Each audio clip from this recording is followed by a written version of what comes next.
Hello everyone. आज का जो हमारा टॉपिक है वो है एक्सपेरिमेंटल मेथड। अभी हम जो बात कर रहे थे मेथड्स ऑफ साइकोलॉजी के बारे में, उसमें हमने ऑब्जर्वेशन के बारे में पढ़ा, इंट्रोस्पेक्शन के बारे में पढ़ा, और जो थर्ड मेथड है आपके सिलेबस में ये सेकंड मेथड है क्योंकि इंट्रोस्पेक्शन नहीं है। तो एक्सपेरिमेंटल मेथड जो है, प्रयोगात्मक विधि क्या होती है, हम इसमें किस तरीके से अध्ययन करते हैं उसके बारे में हम जानेंगे। तो एक्सपेरिमेंटल जो मेथड है वो सबसे प्रमुख और वैज्ञानिक विधि मानी जाती है। एक्सपेरिमेंटल, जैसा कि नाम से पता है, एक्सपेरिमेंटल मेथड कैसा होगा। एक्सपेरिमेंटल मेथड वो मेथड होता है जिसका बेस क्या होता है, एक्सपेरिमेंट होता है, या जिसका आधार क्या होता है, प्रयोग होता है। अब हम पहले जानेंगे कि प्रयोग क्या होता है, कि प्रयोगात्मक विधि किस पर आधारित होती है, प्रयोग पर आधारित होती है। लेकिन प्रयोग हम किसे कहेंगे, तो हम अगर वैसे ही बात करें कि प्रयोग का क्या मतलब होता है, तो हम कोई भी साइंस के सब्जेक्ट में या कोई भी ऐसा एक प्रैक्टिकल सब्जेक्ट होता है जिसमें हम एक्सपेरिमेंट करते हैं, तो एक्सपेरिमेंट का मतलब होता है जहाँ पर सब चीज़ें बहुत कंट्रोल्ड होती हैं, जहाँ पर परिस्थितियाँ नियंत्रित होती हैं। ऐसी परिस्थिति में अगर हम अध्ययन करते हैं तो वो हमारा प्रयोग कहलाता है। अब हम बात करते हैं कि मनोविज्ञान में हम किसका अध्ययन करते हैं, तो हम ये तो नहीं कह सकते कि हम यहाँ पर किसी केमिकल का या किसी ऐसी घटना का अध्ययन करेंगे। हम क्या करते हैं, हम मनोविज्ञान में व्यवहार एवं मानसिक प्रक्रियाओं का अध्ययन करते हैं। तो प्रयोग में क्या कहा जाएगा, साइकोलॉजी में अगर हम बात करते हैं कि व्यवहार एवं मानसिक प्रक्रियाओं को कोई भी अगर हम नियंत्रित अवस्था में या कंट्रोल कंडीशन में हम अगर उसकी सिस्टमेटिक स्टडी करते हैं या क्रमबद्ध अध्ययन करते हैं या उसका ऑब्जर्वेशन करते हैं, तो वो एक्सपेरिमेंट या प्रयोग कहलाता है। कि हम व्यवहार और मानसिक प्रक्रियाओं का अध्ययन करेंगे, लेकिन कैसी अवस्था में करेंगे, नियंत्रित अवस्था में, और क्रमबद्ध अध्ययन किया जाएगा कि स्टेप बाय स्टेप होगा। कि जिस तरीके से आपने साइंस में सुना होगा कि इसमें एक स्टेप होता है कि हाँ आपने ये चीज़ लिया, उसके बाद उसमें ये डाला, ये किया। तो इस तरीके से जो भी प्रयोग होता है हम उसमें क्या करते हैं, सिस्टमेटिक तरीके से स्टडी करते हैं। तो अगर हम साइकोलॉजी के डेफिनेशन की बात करें, अगर हम फर्स्ट क्लास में मैंने आपको बताया था कि साइकोलॉजी की डेफिनेशन क्या होती है, सिस्टमेटिक या scientific study of human behaviour और मेंटल प्रोसेसेस। तो कहने का मतलब व्यवहार एवं मानसिक प्रक्रियाओं का अध्ययन अगर हम कंट्रोल कंडीशन में या नियंत्रित अवस्था में करेंगे तो वो क्या कहलाएगा, प्रयोग कहलाएगा। और अब प्रयोग में क्या किया जाएगा कि जो प्रयोगात्मक हम विधि की बात कर रहे हैं, यहाँ पर जब हम प्रयोग करेंगे तो वहाँ पर हम व्यवहार का अध्ययन करेंगे। और व्यवहार का अध्ययन हम किसके माध्यम से करेंगे, चरों के माध्यम से, वेरिएबल्स के माध्यम से। तो अब हम जानेंगे कि चर क्या होता है। तो इस तरीके से आपको पहले आप क्या बताएंगे कि एक्सपेरिमेंटल मेथड क्या होता है। एक्सपेरिमेंटल मेथड वो होता है जो एक्सपेरिमेंट बेस्ड होता है, एक्सपेरिमेंट के बारे में बताएंगे। फिर एक्सपेरिमेंट में हम किसका अध्ययन करेंगे, व्यवहार और मानसिक प्रक्रियाओं को। फिर आप बताएंगे कि व्यवहार का अध्ययन हम किसके माध्यम से करते हैं, वेरिएबल्स के माध्यम से या चरों के माध्यम से। अब ये भी समझना जरूरी है कि चर क्या होते हैं। तो अब हम जानेंगे कि चर क्या होते हैं। तो चर कोई भी घटना, कोई भी परिस्थिति या कोई भी व्यक्ति का गुण हो सकता है। कोई भी ऐसी चीज हो सकती है जिसकी क्वांटिटी या क्वालिटी दोनों चेंज होती रहती है।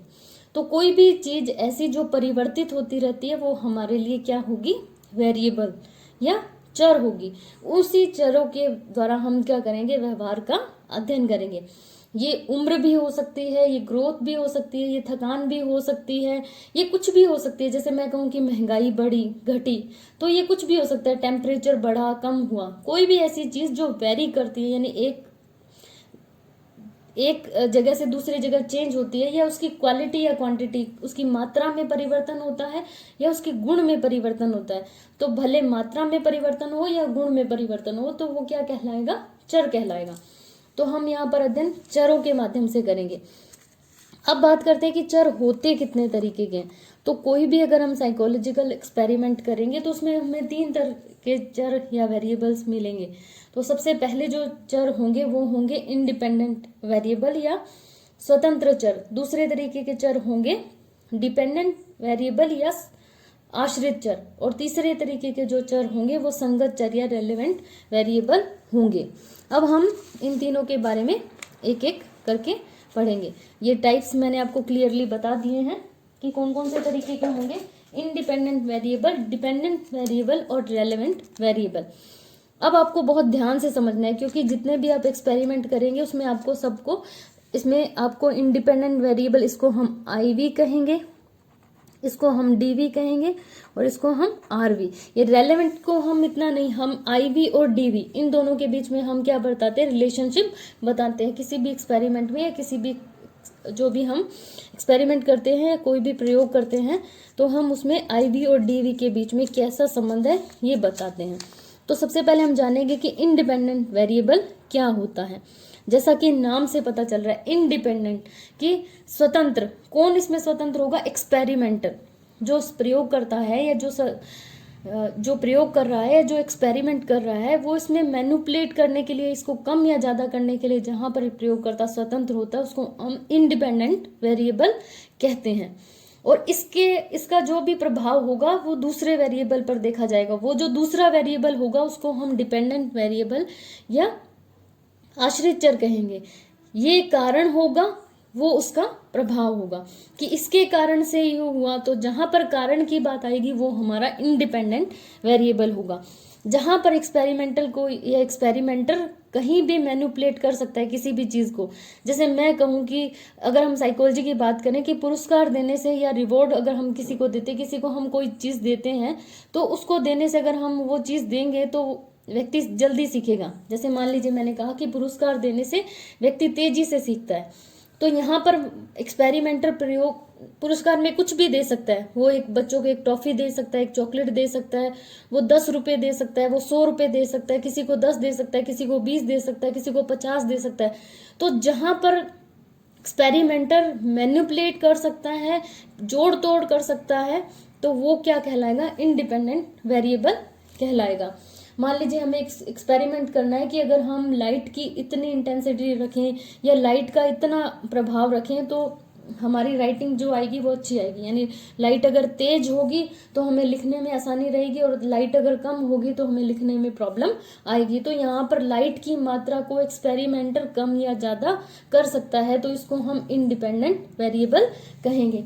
दूसरा जो होगा वो होगा डिपेंडेंट वेरिएबल, जिसे एक्सपेरिमेंटर या प्रयोगकर्ता अपनी मर्जी से परिवर्तित नहीं कर सकता है, बल्कि इसके बारे में प्रिडिक्शन करता है या पूर्व कथन करता है, पहले से कुछ कहेगा। जैसे अभी मैंने पिछले एग्जाम्पल में आपको कहा कि पुरस्कार देने से सीखने की प्रक्रिया तेजी से होती है, तो यहाँ पर जो पुरस्कार था या जो रिवॉर्ड था वो तो हमारा इंडिपेंडेंट वेरिएबल था, लेकिन मैंने पूर्व कथन किसके बारे में किया कि पुरस्कार देने से सीखने की प्रक्रिया तेजी से होती है। तो अगर हम सीखना या लर्निंग जो हम कह रहे हैं वो क्या है, जिसके बारे में हम पूर्व कथन कर रहे हैं, तो वो हमारा डिपेंडेंट वेरिएबल होगा कि इसमें जो परिवर्तन आया है वो उसकी वजह से आया है। तो इसमें होने वाला जो परिवर्तन होता है वो इंडिपेंडेंट वेरिएबल पर ही निर्भर करता है। जैसा हम उसमें परिवर्तन करेंगे वैसा ही इसमें परिवर्तन होगा। जैसे मैं कहूँ कि कोविड की वजह से महंगाई बढ़ी है, तो यहाँ पर अगर हम महंगाई की बात करें तो महंगाई किसकी वजह से बढ़ी है, कोविड की वजह से। तो यहाँ पर महंगाई क्या है, डिपेंडेंट वेरिएबल, और कोविड को हम क्या कह रहे हैं, इंडिपेंडेंट वेरिएबल।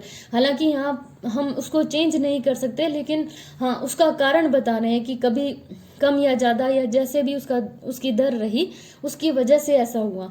तो जिसकी वजह से जो कारण है, तो इन दोनों के बीच में कॉज इफेक्ट रिलेशनशिप होता है कि इसकी कारण से ये हुआ। तो बहुत सारे एग्जाम्पल होते हैं कि इतने घंटे स्टडी करने से इतनी सक्सेस मिलती है कि ये ग्रेड आई, कि मैंने 10 घंटे स्टडी की तो मेरी ये ग्रेड आई, मैंने 6 घंटे स्टडी की तो मेरी ये ग्रेड आई। तो 6 घंटे यहाँ पर या 10 घंटे या आवर्स ऑफ स्टडी, यानी जितने घंटे मैं स्टडी करता हूँ या करती हूँ, ये तो हुआ इंडिपेंडेंट वेरिएबल, और उसकी वजह से ग्रेड क्या आई, वो होगा डिपेंडेंट वेरिएबल। उसके बाद आता है रेलेवेंट। रेलेवेंट वेरिएबल वो होता है जहां पर बहुत सारे ऐसे चर होते हैं जिनको एक्सपेरिमेंटर नहीं देखना चाहता। नहीं देखना चाहता का मतलब ये होता है कि प्रयोगकर्ता ये नहीं चाहता कि जितने भी चर हमारे पास उपलब्ध हैं उन सब की स्टडी करेंगे।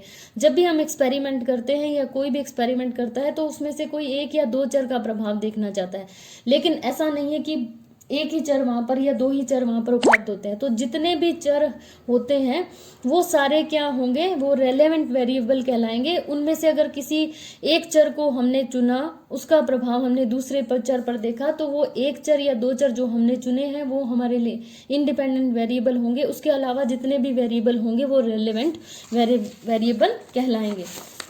जैसे मान लीजिए मैं ये कहूँ कि मुझे ये देखना है कि सुबह के टाइम अगर बच्चों से टेस्ट लिया जाए और दोपहर को टेस्ट लिया जाए या शाम को अगर टेस्ट लिया जाए, तो सुबह जो टेस्ट देंगे बच्चे या जो सुबह जो पेपर देते हैं बच्चे, वो अधिक नंबर लाते हैं या उनकी परफॉर्मेंस अच्छी होती है। मैंने ये एक अपने आईवी और डीवी के संबंध को देखने के लिए मैंने ये कथन कहा। लेकिन हो सकता है कि बहुत सारे कारण हो कि मॉर्निंग में आपको ट्रैफिक नहीं मिलता, आप फ्रेश मूड से आते हैं, या आप मान लीजिए आप दोपहर में आ रहे हैं तो दोपहर को आते वक्त आपका किसी से झगड़ा हो गया, या गर्मी की वजह से आप लेट पहुंच पाए, या आपका जो परफॉर्मेंस था वो इतना अच्छा नहीं रहा। तो बहुत सारे ऐसे कारण होते हैं जिनको हमें नियंत्रित करके रखना होता है। हमें सिर्फ एक कारक को जिसका हम प्रभाव देख रहे हैं उसका हम प्रभाव देखना चाहते हैं, तो वो हमारे लिए इंडिपेंडेंट वेरिएबल होगा, और जिसके ऊपर हम प्रभाव को देख रहे हैं वो हमारा डिपेंडेंट वेरिएबल होगा। और इसके अलावा जितने भी वेरिएबल होंगे वो एक्सट्रोनियस वेरिएबल या रेलेवेंट वेरिएबल के नाम से जाने जाते हैं। जैसे मान लीजिए मैंने अभी आपको कहा कि पुरस्कार देने से सीखने की प्रक्रिया तेजी से होती है। अब मैंने 2 ग्रुप ले लिए, एक ग्रुप में मैंने ऐसे बच्चों को ले लिया, एक ग्रुप में मैंने सारे लड़कों को ले लिया, एक ग्रुप में मैंने सारी लड़कियों को ले लिया। एक ग्रुप में मैंने सारे जो इंटेलिजेंट बच्चे थे जिनका आईक्यू हाई था उनको ले लिया, और एक में जिनका आईक्यू थोड़ा लो था या मॉडरेट था उनको ले लिया। तो यहाँ पर सिर्फ पुरस्कार देने से सीखने की प्रक्रिया, और मैंने देखा कि जब मैंने बाद में दोनों ग्रुप को कंपेयर किया तो ये देखा कि जो लड़कियों की परफॉर्मेंस थी वो अच्छी थी। तो यहाँ पर सिर्फ पुरस्कार, हो सकता है कि मैंने उनको पुरस्कार दिया और लड़कों को नहीं दिया। अब यहाँ पर इफेक्ट तो वही आया जो मैं देखना चाह रही थी कि लड़कियों को मैंने पुरस्कार दिया तो वो तेजी से सीखी। लेकिन यहाँ पर और भी बहुत सारे रीजन हो सकते हैं कि लड़कियां वैसे भी बहुत मतलब अगर मैंने कोई पोएम दी या कोई मैंने राइम उनको सीखने के लिए दिया तो लड़कियां राइम को थोड़ा तेजी से सीख लेती हैं। उसके अलावा बहुत सारे ऐसे कारण हो सकते हैं कि उनकी मेमोरी अधिक शार्प थी। कई बच्चे ऐसे होते हैं जो चीज़ों को जल्दी लर्न कर लेते हैं, कोई थोड़ा टाइम लगा के लर्न करते हैं, कोई हाई जो आईक्यू के थे उनको मैंने एक ग्रुप में रख लिया। तो इसके लिए क्या किया जाता है कि सभी चरों को नियंत्रित करके रखना पड़ता है कि अगर हमने उनको नियंत्रित नहीं किया तो हम उस विश्वास के साथ नहीं कह सकते कि इसमें जो परिवर्तन हुआ है वो इसकी वजह से हुआ है। तो ये हम तभी कह सकते हैं जब हम बहुत सारे चर जो वहां पर उपलब्ध हैं उनमें से हम बाकी सब चरों को नियंत्रित कर लें, और एक चर जिसका हम प्रभाव देखना चाहते हैं उसका अगर हम प्रभाव देखेंगे तो वो हमारा एक्सपेरिमेंट सही होगा। उसके बाद आते हैं कि 2 चीज़ें और आएंगी इसमें, एक्सपेरिमेंटल ग्रुप और कंट्रोल ग्रुप। 2 तरीके के ग्रुप भी लिए जाते हैं एक्सपेरिमेंटल मेथड में। एक्सपेरिमेंटल ग्रुप वो कहलाएगा जिसमें आईवी उपस्थित होगा, प्रेजेंट होगा, और कंट्रोल ग्रुप वो कहलाएगा जिसमें आई जो है वो एब्सेंट होगा या अनुपस्थित होगा। अब इसको थोड़ा और समझेंगे हम। जैसे मैंने एग्जाम्पल लिया था कि पुरस्कार देने से सीखने की प्रक्रिया तेजी से होती है। एक तरीका तो ये हो सकता था कि मैं 2 ग्रुप लूं, एक ग्रुप में मैं पुरस्कार दूं और एक ग्रुप में मैं नहीं दूं, और एक तरीका ये हो सकता है कि मैं एक ग्रुप को कम और एक ग्रुप को ज्यादा। मान लीजिए मैंने कोई पोएम या कोई कविता याद करने के लिए दी, मैंने एक ग्रुप के बच्चों को कहा कि अगर आपने ये कविता याद कर ली तो आपको 50 रुपये दिए जाएंगे, या 50 रुपए की चॉकलेट या कोई भी पुरस्कार हो सकता है। और एक ग्रुप जो था उसको मैंने कहा कि मैं आपको 200 रुपए की चॉकलेट या 200 रुपए का इनाम दूंगी। तो यहाँ पर आईवी वहाँ भी है और वहाँ भी है, दोनों ग्रुप में है। हालांकि एक में 50 रुपए और एक में 200 रुपए, लेकिन आईवी तो है ना। आईवी क्या है? पुरस्कार। पुरस्कार कुछ भी हो सकता है, वो एक टॉफी भी हो सकती है, एक चॉकलेट भी हो सकता है। मान लीजिए मैं एक ग्रुप को ये कहूँ कि अगर मान लीजिए आपने अच्छी तरीके से इस कविता को याद किया तो मैं आपको एक चॉकलेट दूंगी, और दूसरे ग्रुप को मैं ये कह रही हूँ कि आपको बहुत सारी चॉकलेट दूंगी या केक दूंगी। तो यहाँ पर आईवी दोनों में उपस्थित है। तो जहाँ यहाँ हम बात कर रहे हैं कि एक में उपस्थित हो और एक में नहीं हो, तो अगर हम ये देखना चाहते हैं कि ये जो हम आईवी ले रहे हैं इसी की वजह से ये हो रहा है, तो एक तरीका ये होता है कि हम एक ग्रुप में आईवी दें और एक ग्रुप में नहीं दें, फिर दोनों की तुलना करें। दोनों में अगर फर्क आएगा तो हम विश्वास के साथ कह सकते हैं कि इसमें जो ये परिवर्तन आया है ये आईवी की वजह से आया है, क्योंकि हमने एक को पुरस्कार दिया है और एक को नहीं दिया है। ये किस कंडीशन में होगा? जब हम एक को आईवी दे, एक को नहीं दे। आईवी का मतलब इंडिपेंडेंट वेरिएबल। इंडिपेंडेंट वेरिएबल का मतलब अभी जो मैंने एग्जांपल लिया कि मान लीजिए मैं एक ग्रुप के बच्चों को कहूं कि आपको पुरस्कार दिया जाएगा, आपको ये कविता याद करनी है, और दूसरे को कहूं कि आपको कविता याद करनी है, बस कुछ भी नहीं दिया जाएगा, ऐसा कुछ नहीं बोला जाएगा, सिर्फ कि बच्चों आपको ये कविता याद करनी है या इसको लर्न करना है। तो यहाँ पर जिसको मैंने कुछ भी नहीं देने के लिए कहा, सिर्फ उनको लर्न करने के लिए कहा, वो कंट्रोल ग्रुप होगा। और जिसको मैंने ये कहा कि आपको पुरस्कार दिया जाएगा, वो एक्सपेरिमेंटल ग्रुप होगा। और इससे पहले मैंने जब कहा था कि दो ग्रुप, एक को मैं ज्यादा दे रही हूँ और एक को कम दे रही हूँ, तो वो दोनों ही ग्रुप क्या कहलाएंगे? एक्सपेरिमेंटल ग्रुप कहलाएंगे। ऐसा हम क्यों करते हैं? ताकि हम ये कह सकें कि ये जो हमारा रिजल्ट आया है वो हमारा रिजल्ट इस आईवी की वजह से आया है। उनमें दोनों ग्रुप ने कविता सीखी, जिसको पुरस्कार दिया उसने भी सीखी और जिसको पुरस्कार नहीं दिया उसने भी सीखी। अगर मान लीजिए ऐसा होता है तो मैं ये विश्वास के साथ नहीं कह सकती कि पुरस्कार की वजह से ये हुआ है। मान लीजिए एक ग्रुप तो बहुत अच्छे से कविता याद कर लेता है और दूसरा नहीं करता है, यानी जिसको मैंने प्राइज दिया, देने के लिए कहा, उसने अच्छे से याद कर ली, और प्राइज देने के लिए नहीं कहा, उसने अच्छे से नहीं याद की। तो यहाँ मैं विश्वास के साथ कह सकती हूँ कि ये जो लर्निंग में ये जो फर्क आया है, या ये जो एक ग्रुप में सीखी और एक ने नहीं सीखी, किसकी वजह से हुआ? पुरस्कार की वजह से हुआ। तो यहाँ पर कॉज इफेक्ट रिलेशनशिप की व्याख्या हो सकती है। कॉज का मतलब जो हमारा आईवी है वो हमारा कॉज है, और जो हमारा डीवी है वो हमारा इफेक्ट है। तो अगर उसकी वजह से ये हुआ है तो उन दोनों के बीच में कॉज इफेक्ट रिलेशनशिप होगा। तो अगर ऐसा होता है तो इसके लिए दो चीजें हमें जरूरी होंगी। कौन कौन सी? पहला तो ये कि हम जितने भी सब्जेक्ट हमने लिए हैं, प्रयोज्य, यहाँ पर जो मैंने प्रयोज्य शब्द लिखा है, प्रयोज्य का मतलब सब्जेक्ट, सब्जेक्ट का मतलब होता है जो हमने अपने एक्सपेरिमेंट में जिन लोगों को लिया है वो सब्जेक्ट कहलाएंगे, और जो यहाँ पर प्रयोग कर रहा है वो एक्सपेरिमेंटर कहलाएगा। तो प्रयोग की विभिन्न अवस्थाओं में रैंडमली असाइन किया जाए तथा सभी प्रयोजों का प्रत्येक अवस्था या समूह में चुने जाने की संभावना बराबर हो। कॉज इफेक्ट रिलेशनशिप हम कब कह सकते हैं? जब हम जितने भी सब्जेक्ट हमने लिए हैं उनको हमने रैंडमली सेलेक्ट किया और रैंडमली उनको ग्रुप में असाइन किया है। अगर हम उनको रैंडमली सेलेक्ट नहीं करेंगे तो जो भी हमने पीछे रेलेवेंट वेरिएबल पढ़े हैं उनके बारे में हम ये नहीं कह सकते कि ये जो डीवी है ये उस आईवी की वजह से आया है। उसके लिए बहुत सारे कारण हो सकते हैं। तो अगर हम कॉज इफेक्ट रिलेशनशिप की देखना चाहते हैं तो उसके लिए ज़रूरी है कि हम जो सब्जेक्ट हैं उनको रैंडमली सेलेक्ट करें और रैंडमली उनको ग्रुप में असाइन करें। ऐसा नहीं कर सकते कि एक ग्रुप में हमने अधिक आईक्यू वाले बच्चों को ले लिया, एक ग्रुप में हमने कम आईक्यू वाले बच्चों को ले लिया, एक ग्रुप में मैंने लड़कियों को ले लिया, एक ग्रुप में मैंने लड़कों को ले लिया। ऐसा होगा तो हमारा एक्सपेरिमेंट जो होगा उसका रिजल्ट वो सही नहीं आएगा। तो इसके लिए ज़रूरी है कि हम क्या करें? रैंडमली उनको सेलेक्ट करें और रैंडमली उनको क्या करें? एक्सपेरिमेंटल ग्रुप में और कंट्रोल ग्रुप में उनको रैंडमली ही असाइन करें। रैंडम का मतलब होता है जहां सभी के चुने जाने की संभावना बराबर होती है। ये नहीं कि मान लीजिए मुझे 20 लोग लेने हैं तो मैं 10 में से ये सोचूं ये इंटेलिजेंट है इसको मैं एक ग्रुप में ले लेती हूँ, ये भी इंटेलिजेंट है इसको एक ग्रुप में ले लेती हूँ, ऐसे नहीं। रैंडमली का मतलब मैंने 10 लोगों को खड़ा कर लिया। एक ये तरीका हो सकता है कि मैं 10 के 10 लोगों का नाम एक एक करके सभी के नाम पर्ची पे लिखूं और उसको बंद करके और फिर मैं एक एक पर्ची सेलेक्ट करूं।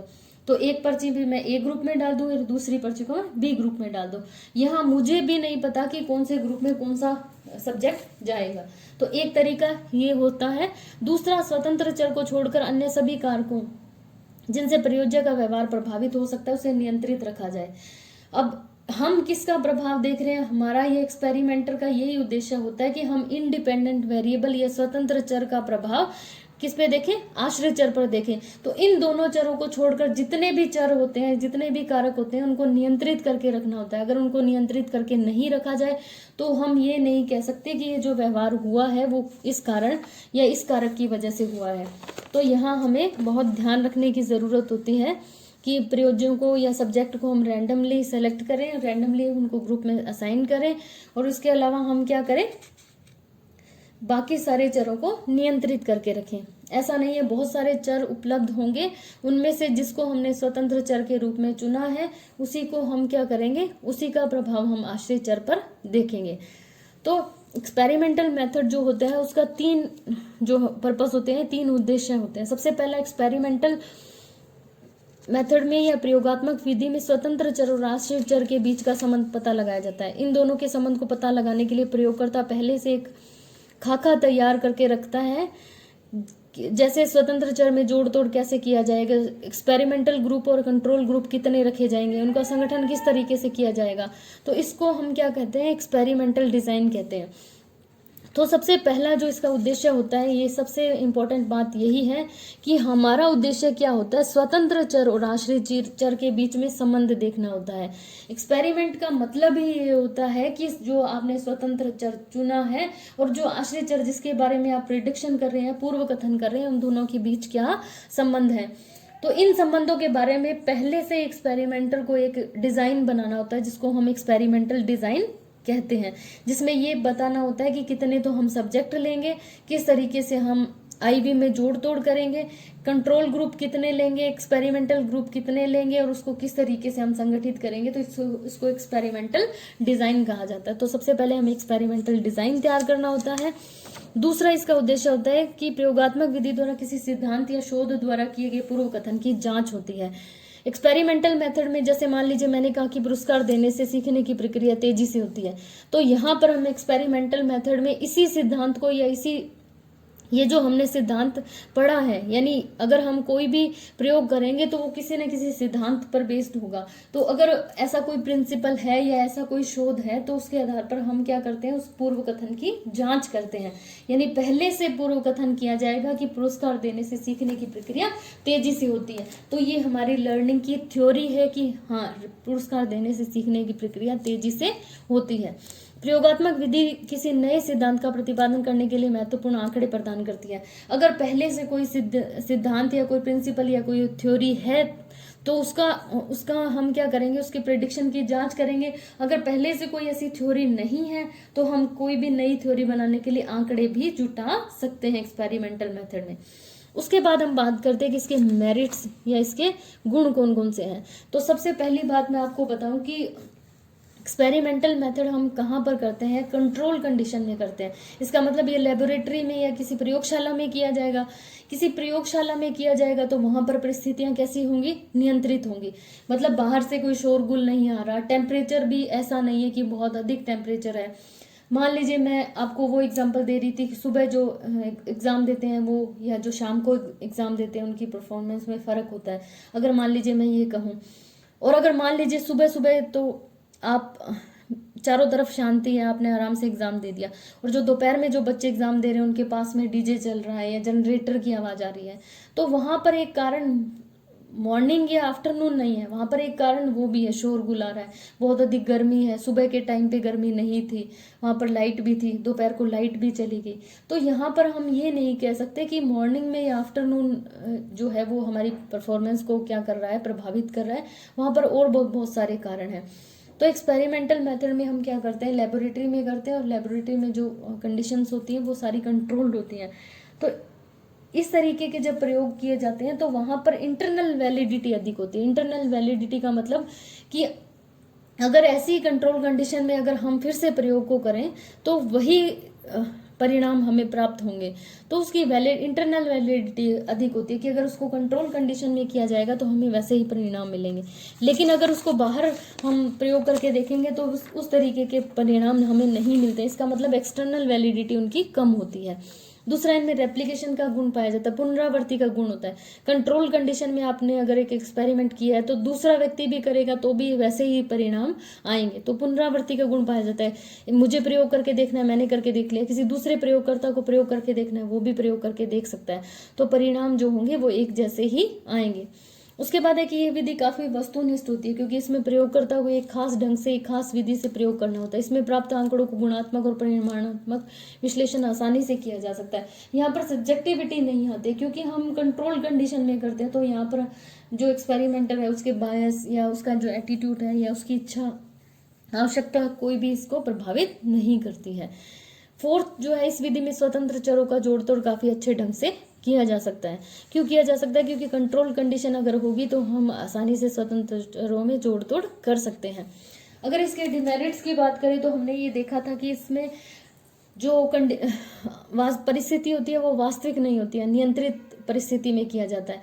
लेकिन बात हम यहाँ पर किसकी कर रहे हैं, व्यवहार की, कि हम साइकोलॉजी में क्या करते हैं, व्यवहार और मानसिक प्रक्रियाओं का अध्ययन करते हैं। तो व्यवहार कभी भी ऐसा नहीं होता कि हम उसके बारे में प्रिडिक्शन कर सकते हैं। अगर प्रयोगशाला में लाकर आप किसी के व्यवहार का अध्ययन करेंगे तो वो वास्तविक परिस्थिति में वैसा व्यवहार नहीं करेगा, क्योंकि वो नियंत्रित अवस्था में जैसा व्यवहार करेगा वैसा वास्तविक परिस्थिति में नहीं करेगा। तो इसकी एक्सटर्नल वैलिडिटी अच्छी नहीं होती है। अगर वास्तविक परिस्थिति में ये प्रयोग किया जाए तो उसके परिणाम अलग आते हैं।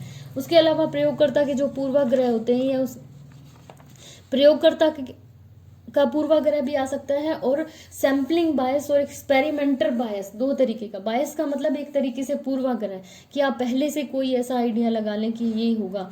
तो कई बार एक्सपेरिमेंटर भी ऐसा सोच लेता है कि इस तरीके का परिणाम आएगा, तो कहीं ना कहीं प्रभावित होता है। दूसरा सैम्पलिंग, अगर आपने सैंपल सही नहीं चुना तो सैम्पलिंग बायस भी आ जाता है। सैम्पलिंग का मतलब जब आपको कोई ऐसा प्रयोग करना होता है जहाँ पर आपकी पॉपुलेशन बहुत बड़ी है, बहुत बड़े एरिया पर आपको अध्ययन करना है, तो वो अध्ययन संभव नहीं होता, तो आप इसमें से कुछ चीज़ों का चयन कर लेते हैं, तो वो सैम्पलिंग कहलाता है। तो अगर मान लीजिए आप पूरे अलवर के या पूरे राजस्थान के बच्चों पर स्टडी करना चाहते हैं, तो पूरे राजस्थान के बच्चों से आप कांटेक्ट नहीं कर पाएंगे। इसके लिए आप क्या करेंगे, कुछ कुछ जगहों का चयन कर लेंगे, उसमें से कुछ स्कूल या कुछ एरिया का चयन कर लेंगे, तो वो आपका सैम्पलिंग होता है। अगर उसमें हमने अगर सैम्पलिंग सही से नहीं करी है, तो अगर हम पूरे राजस्थान को रिप्रेजेंटेटिव आपका सैम्पलिंग नहीं है, तो भी आपके जो आपका प्रयोग होगा वो दोषपूर्ण हो जाता है। तो आपका जो सैंपल है वो रिप्रेजेंटेटिव होना चाहिए। उसके बाद है कि कुछ ऐसे प्रयोग होते हैं जिन्हें पशुओं पे तो किया जा सकता है लेकिन मनुष्यों पर नहीं किया जा सकता। कई बार ऐसा होता है एक्सपेरिमेंट, हमें इस तरीके के एक्सपेरिमेंट करके देखने होते हैं कि अगर मान लीजिए उनके मस्तिष्क में कुछ ऐसा घाव कर दिया या मस्तिष्क में कट लगा दिया या किसी कोई इस तरीके का, तो ऐसा एथिकली अगर हम देखें तो इस तरीके का मनुष्यों पर नहीं किया जा सकता एक्सपेरिमेंट के बारे में। तो ये कुछ इसके डिमेरिट्स हैं, लेकिन फिर भी अगर कहा जाए तो एक्सपेरिमेंटल मेथड जो है वो साइकोलॉजी का सबसे महत्वपूर्ण मेथड माना जाता है, ऑब्जर्वेशन और एक्सपेरिमेंटल मेथड। Thank you.